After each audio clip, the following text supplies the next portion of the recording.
A few weeks ago, I got a push notification on my phone. I opened the listing, did a quick mental calculation, and immediately knew this is one of the best deals I've seen in Freiburg for years. 2 apartments, central location in one of the most desirable neighborhoods in the city, priced at less than 3,000 euros per square meter, in an area where properties normally sell for 5,000 to 6,000 euros per square meter. Within 30 minutes, the broker had received over 50 inquiries and pulled the listing completely offline.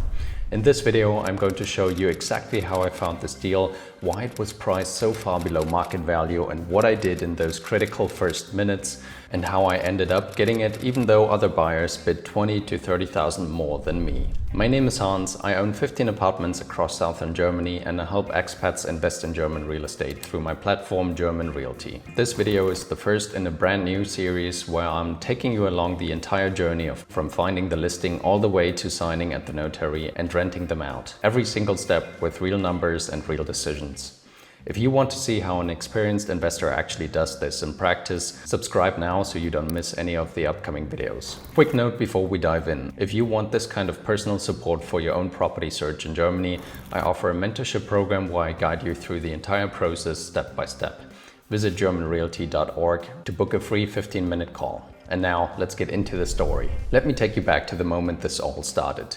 I have my ImmoScout24 app set up with several search profiles.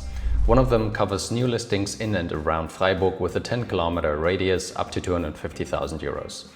Push notifications are fully enabled. That means the moment a new listing matching my criteria goes live, day or night, weekday or weekend, my phone buzzes immediately. That's exactly what happened here. I got the notification, opened the listing, and within about, let's say 60 seconds, I had already done a quick mental calculation. 2 one-room apartments, each around 35 square meters in Freiburg-Herdern, one of the most sought-after residential neighborhoods in the city. Total asking price, 200,000 euros. That works out to less than 3,000 euros per square meter. And I know this market well enough to know that comparable properties in Herdern typically sell for 5,000 to 6,000 euros per square meter. That means at asking price, I was potentially looking at a property worth somewhere between 350,000 euros and 400,000 euros in market terms, being offered for 200,000 euros. In real estate, you don't often get moments like this. When you do, you need to move immediately. One more thing that caught my attention right away. The listing was from Volksbank Immobilien. And this is something experienced investors know. Listings from Volksbank or Sparkasse are worth paying an extra attention to. Many of their clients are older people who have been banking with these institutions for decades and go to them first when they want to sell a property, often before approaching an independent professional broker. The result is that properties are sometimes listed below market value and sold rather quickly. When I see a Volksbank or Sparkasse listing in Freiburg, I take it seriously.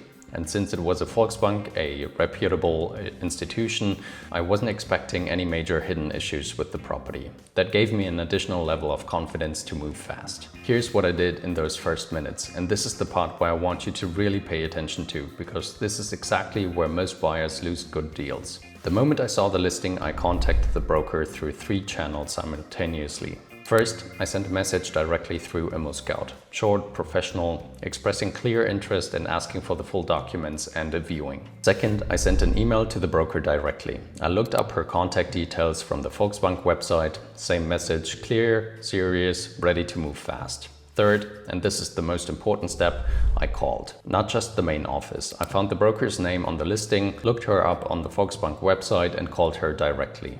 As it turned out, she was on vacation. Her listing had been published by a colleague while she was away. So I found the colleague's number on the same website and called him too. Why do I always call? 3 reasons. First, it gets my name into the broker's head immediately. When they're going through, let's say 50 inquiries in their inbox, I want them to already know who I am. Second, a phone call gives me information I simply can't get from the listing. Who's the seller? Why are they selling? How motivated are they? Is there any flexibility? And so on. These details shape your entire strategy. Third, it signals seriousness in a way that a standard ImmoScout message never can. Anyone can click send on an automated inquiry, let's say. Not everybody picks up the phone. And then I did something that might surprise you. Even before I had secured a viewing, before I had even seen the property in person, I sent a preliminary offer at the full asking price of 200,000 euros. This was not a binding commitment. It was a clear signal, a very clear one. to the broker that I was a serious, decisive buyer who was ready to act without needing weeks to think about it. And I believe that offer, combined with the phone calls and the emails across multiple channels, is a significant reason why I made it onto the shortlist for viewing, even though by that point the broker had already received over 50 inquiries and had pulled the listing completely offline after just 30 minutes. Out of those 50 plus inquiries, only 4 people got a viewing. 4. And that number tells you everything about what kind of a deal it was and about how the sellers approached it. They were not trying to run a competitive auction to squeeze out the maximum price. They wanted as little to do with the process as possible and just needed to find a reliable, serious buyer they could choose from quickly. Now let's talk about the most important question. Why were there 2 apartments being offered so far below the market value? The answer lies in one German word that appears in the listing, Erbengemeinschaft, which in English we'd call a community of heirs or inheritance community. When someone passes away and leaves behind a property and there are multiple heirs, let's say children, siblings or other family members, they all inherit the property jointly. In this case, 3 or 4 siblings had inherited these 2 apartments. And here's the critical thing about an inheritance community. Every single heir has to agree on what to do with the property. You can't sell it, renovate it, or change the tenancy without consensus from all parties.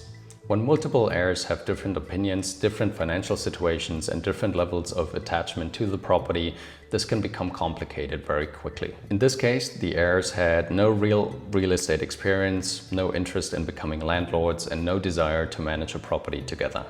They just wanted to close the chapter, divide the proceeds between them, and move on with their lives. So they went to Volksbank, the institution the previous owner had likely banked with for years, and essentially said, sell this for us quickly and find someone reliable.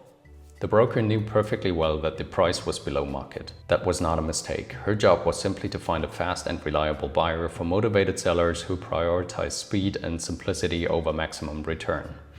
And that is exactly the profile I was trying to signal with everything I did in those first minutes. This is a pattern worth recognizing and keeping in mind. Inheritance community sales often produce some of the best deals in German real estate market. These sellers are not emotionally attached to the property, they are highly motivated to sell, and price is frequently secondary to speed and certainty. If you ever see an inheritance community selling a property in a strong location, pay very close attention. Once I received the full exposé from the broker, I went through it carefully. Let me walk you through the key details and what they told me as an investor. The property itself, 2 one-room apartments in the same building, a residential apartment block built around 1960 with 34 rental units in total. That building size is actually a very positive signal for investors. 34 units means maintenance costs and reserve fund contributions are shared among many owners, which significantly reduces the financial impact of any single large repair. The homeowners association is well established and there is a professional building management company in place. You're not alone in managing the building. Both apartments are on different floors, one on the ground floor level, one on the 4th floor, with nearly identical floor plans of approximately 35 square meters each.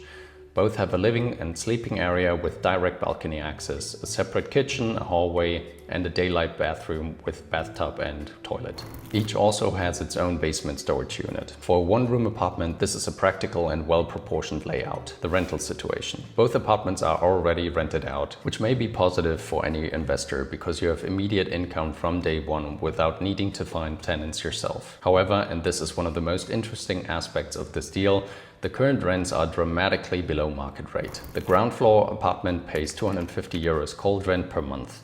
The 4th floor apartment pays 260 euros.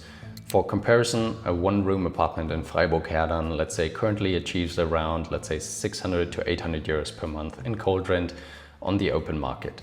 The current rents are more than half of that what the market would support today. Now, you might think this is a problem, but for an investor who understands the legal framework around rent increases in Germany, this is actually a significant opportunity. I'll cover exactly how I plan to approach this in a later video in this series. Now let's get to the energy certificate. The building has an energy efficiency rating of D. The main energy source is oil central heating, which is worth noting given the long-term regulatory direction around fossil fuel heating in Germany. Not a deal breaker at this price point, but something to factor in long-term planning. The building year. 1960, which is older than my usual preference of, let's say, 1980s to 2000s. But with 34 units, professional building management, and the significant price advantage I had here, there's plenty of margin to absorb unexpected costs if they arise. The condition is described as well maintained, which I plan to verify in person at the viewing. The location. Freiburg-Herdern is generally one of the best residential addresses in Freiburg. Central, green, quiet streets, excellent public transport connections, walking distance to the city center, close to the university and the university hospital. This is the kind of location where vacancy is essentially zero. Properties here rent themselves. Overall first impression from the exposé. Strong location, significantly underpriced, good building size, immediate rental income, clear potential to increase rents toward market levels. The main risks: building age, oil heating, below market rents are all manageable and largely already reflected in the price. I was convinced I wanted to get this property. Now let me tell you about something the broker told me early on that immediately shaped my entire strategy. There was no formal bidding process, no sealed envelopes, no auction. The broker made that clear upfront. But she also told me something equally important. Properties like this, priced so far below market value, almost always attract offers above the asking price. And of course I knew this. People see the gap between 200,000 euros and the real market value, and they start bidding up voluntarily. So the question immediately became not whether others would bid more than 200,000 euros, but how much more. And more importantly, would the highest number automatically win? I discussed this with the broker both on the phone and again at the viewing. I asked her directly, what are my chances if I bid 215,000 euros? She didn't give me a guarantee, she of course couldn't, right? But the tone of that conversation told me a lot. I sensed that being a serious, reliable and well-prepared buyer was going to matter as much as the number itself. These sellers didn't want the highest bidder at any cost. They wanted someone who would make the process easy for them. So I submitted my final offer of 215,000 euros after the viewing, knowing full well that other buyers were likely going above me. And I made sure my offer came with everything the broker needed: a clear financing pre-approval, or Finanzierungsbestätigung in German, a professional tone, and a signal that I was ready to close quickly without complications. I later also found out that there were some people who bid even 20,000 euros more than I did, but I still got the property. And this is one of the most important lessons in real estate negotiation. The highest offer doesn't always win. Reliability, professionalism, speed, and the impression you leave on a broker are worth real money. In this case, they were worth around, let's say, 25,000 euros. So that's the full story of how this deal found me, why it was priced where it was, what I did in those first critical minutes, and how I ended up getting it despite other buyers bidding significantly more. In the next video, I'm going to take you through the complete financial due diligence of this property using my Excel spreadsheet with real numbers. Current cash flow, projected cash flow after rent increases, financing costs, potential tax implications, and my overall verdict on whether this deal actually makes financial sense at 215,000 euros. These numbers will surprise you. Make sure you're subscribed so you don't miss it. And if this video was helpful, please give it a like. It really helps the channel. And if you want this kind of support for your own property search in Germany, visit germanrealty.org to book a free 15-minute call with me. I'll see you in the next one. Take care. Bye.